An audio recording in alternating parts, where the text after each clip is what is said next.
औज़ुबिल्लाहि मिनश्शैतानिर्रजीम बिस्मिल्लाहिर्रहमानिर्रहीम। आज हम फ़िज़िकल प्रॉपर्टीज़ ऑफ मेटल्स पढ़ेंगे।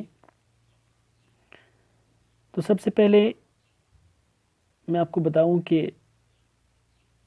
जो हमारे नेचर में जो सब्सटेंसेस मौजूद होते हैं तो उनको हम ब्रॉडली डिवाइड करते हैं इनटू टू कैटेगरीज, दो हिस्सों में। पूरे सब्सटेंसेस जो होते हैं तो उनको हम डिवाइड करते हैं दो हिस्सों में। एक होते हैं नेचुरल और दूसरे होते हैं मैन मेड, या हम उनको आर्टिफिशियल सब्सटेंसेस कहते हैं। तो जो नेचुरल सब्सटेंसेस होते हैं उनको हम सब डिवाइड करते हैं और दो हिस्सों में डिवाइड करते हैं। तो एक को हम मेटल्स कहते हैं और दूसरे को नॉन मेटल्स। मेटल्स अभी हम इनकी प्रॉपर्टीज़ पढ़ेंगे तो आप समझ सकते हैं फिर कि मेटल्स किन चीज़ों का नाम है, किस चीज़ को हम मेटल कहते हैं। तो उर्दू में हम मेटल धात को बोलते हैं। तो उसके बाद हम नॉन मेटल्स पे भी आएंगे, लेकिन देखते हैं हमारा टाइम कितना साथ देता है हमारा। लेकिन सबसे पहले हम इन्हीं मेटल्स की ही बात करते हैं कि इनकी फ़िज़िकल प्रॉपर्टीज़ क्या होती हैं। यानी फ़िज़िकल प्रॉपर्टीज़ वो प्रॉपर्टीज़ होती हैं जिनको हम महसूस करते हैं, जिनको हम टच कर सकते हैं, जिनको हम फील कर सकते हैं। टच करने से तो हम कह सकते हैं कि वो फ़िज़िकल प्रॉपर्टीज़ कहलाती हैं।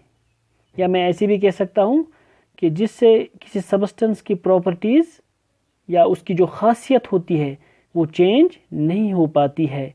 या मैं ऐसे भी कह सकता हूँ कि ये वो प्रॉपर्टीज़ होती हैं जो रिवर्सिबल होती हैं, जिनको हम एक बार फिर से, अगर हमने किसी चीज़ की उसकी प्रॉपर्टी चेंज कर दी, उसके बाद वो एक बार फिर से उसी में कन्वर्ट हो जाता है। तो जनरल ये कुछ खासियत होती हैं जो एक फ़िज़िकल प्रॉपर्टीज़, किसी फ़िज़िकल प्रॉपर्टीज़ किसी भी सब्सटेंस की हों।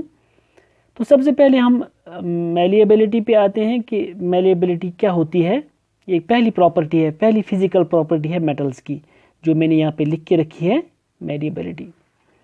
देखिए मैलिएबिलिटी हम एक मेटल की जो होती है उसको ऐसे डिफ़ाइन कर सकते हैं कि ये एक ऐसी प्रॉपर्टी होती है मेटल की जिसमें हम अगर उसको हैमर करें, हम उसको ऊपर से मारें, उसको हम कोई ऐसी चीज़ लाएं जिससे हम उसको फिर मार सकें और उसके बाद वो फिर कन्वर्ट हो जाए इनटू फ्लैट शीट्स। यानी उसको हम शीट्स में कन्वर्ट कर सकते हैं।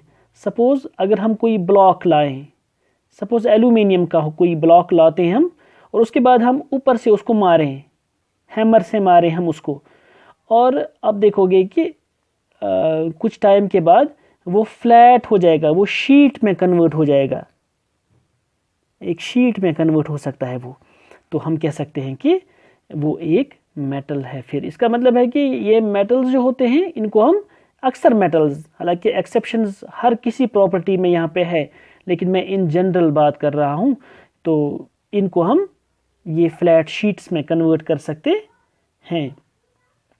इसी तरह से जो दूसरी प्रॉपर्टी होती है मेटल्स की, दैट इज़ डक्टिलिटी।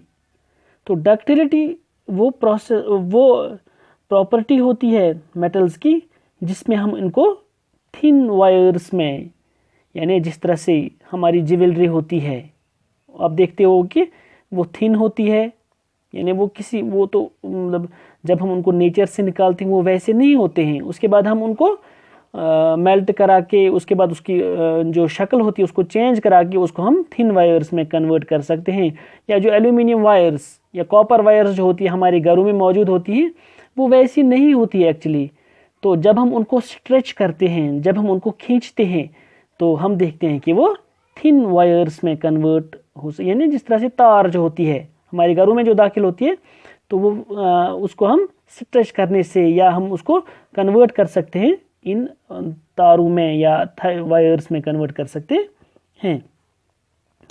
और उसके बाद जो तीसरी प्रॉपर्टी है, फिजिकल प्रॉपर्टी है मेटल्स की, that is conduction of heat and electricity.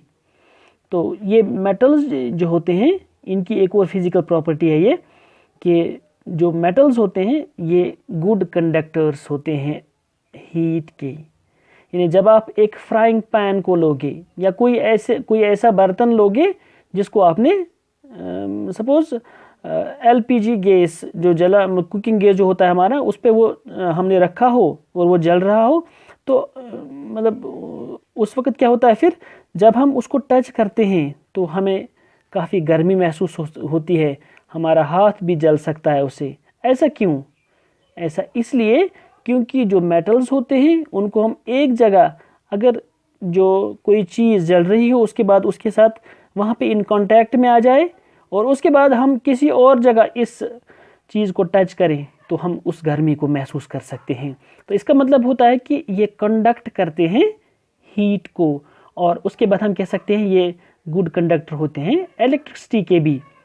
तो इनमें अगर हम इसको किसी ऐसी वायर के साथ कनेक्ट करें जिसमें जो इलेक्ट्रिक करंट, इलेक्ट्रिक सप्लाई उसमें से आ रही हो, तो हम देखते हैं कि हम इसमें भी फील कर सकते हैं, हम इस मेटल में भी फिर उसको फील कर सकते हैं। या अक्सर हम ऐसे भी कह सकते हैं कि जो एल्यूमिनियम होता है या कॉपर वायर्स जो होते हैं उनको हम अपने घरों में भी इस्तेमाल करते हैं। किस लिए? To conduct electricity. तो इस तरह हम कह सकते हैं कि ये इनमें से इलेक्ट्रिसिटी और हीट दोनों कंडक्ट होते हैं। और चौथी प्रॉपर्टी है इनकी, that is lustre. Lustre means चमक। यानी अगर आप अक्सर जो मेटल्स होते हैं उनको देखोगे तो वो अक्सर चमक रहे होते हैं। जिस तरह से आपने देखा होगा, सिल्वर देखा होगा आपने, मैंने यहाँ पे एग्जांपल्स भी लिखी है, गोल्ड लिखा है मैंने, या एल्यूमिनियम। इसी तरह से जो या कॉपर होता है, आप देखते हो कि जब हम उनकी तरफ देखते हैं वो चमक रहे होते हैं।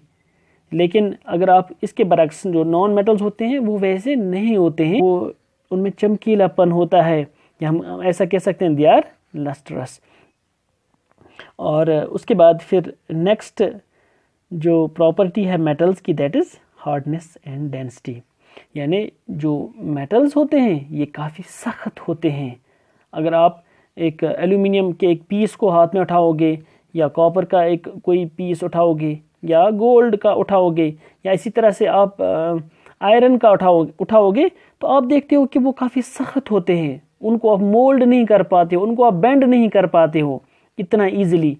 तो हम ऐसा भी कह सकते हैं कि जो मेटल्स होते हैं ये जनरली हार्ड होते हैं, ये बहुत हार्ड होते हैं, और इनकी डेंसिटी भी जनरली हाई होती है। यानी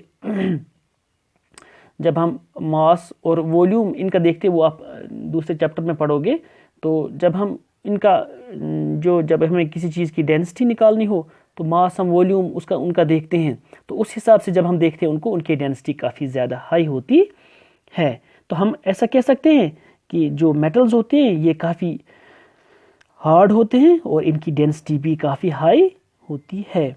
और नेक्स्ट प्रॉपर्टी है मेल्टिंग एंड बॉइलिंग पॉइंट्स। तो जो ये मेटल्स होते हैं इनकी मेल्टिंग और बॉइलिंग पॉइंट्स काफ़ी हाई होते हैं। मैंने यहाँ पे कुछ एग्जांपल्स भी दिए हैं। एल्यूमिनियम की मैंने यहाँ पे एग्जांपल दी है, इसका मेल्टिंग पॉइंट क्या है? 660 डिग्री सेल्सियस। इसी तरह से इसका बॉइलिंग पॉइंट क्या है? 2470 डिग्री सेल्सियस। या कॉपर का देखोगे आप 1084 मेल्टिंग पॉइंट इसका, तो इसका बॉइलिंग पॉइंट क्या है? 2562 डिग्री सेल्सियस। इसी तरह से गोल्ड का भी 1063 डिग्री सेल्सियस इसका मेल्टिंग पॉइंट है, और इसका बॉइलिंग पॉइंट जो है दैट इज 2700 डिग्री सेल्सियस। इसका मतलब है कि जो मेटल्स होते हैं इनका मेल्टिंग और बॉइलिंग पॉइंट्स काफ़ी हाई होते हैं। हाँ, मैंने आपको बताया हर चीज़ में एक्सेप्शन है। यहाँ पे कुछ मतलब ऐसे भी मेटल्स हैं जो आप देखते हो कि ये जिनमें ये मतलब जो एक्सेप्शंस होती हैं इनकी, लेकिन इन जनरल जब हम बात करते हैं ये सारी प्रॉपर्टीज इनमें होती हैं। इसी तरह से नेक्स्ट है इनकी, that is sonorous. Sonorous means कि जब हम उनको टकराते हैं, उनको टच करते हैं, उनको किसी चीज़ से हम मारते हैं तो ये आवाज़ पैदा करते हैं, ये रिंग करते हैं, इनमें आवाज़ पैदा होती है। लाइक जिस तरह से हमारी जो बेल्स होती हैं, तो तो अगर आप यहाँ पे घर में कोई यूटेंसिल लोगे, आप कोई बर्तन लोगे, आप उसको आप किसी चीज़ से स्ट्राइक करोगे तो उसमें आवाज़ पैदा होती है, ये रिंगिंग साउंड्स पैदा करते हैं।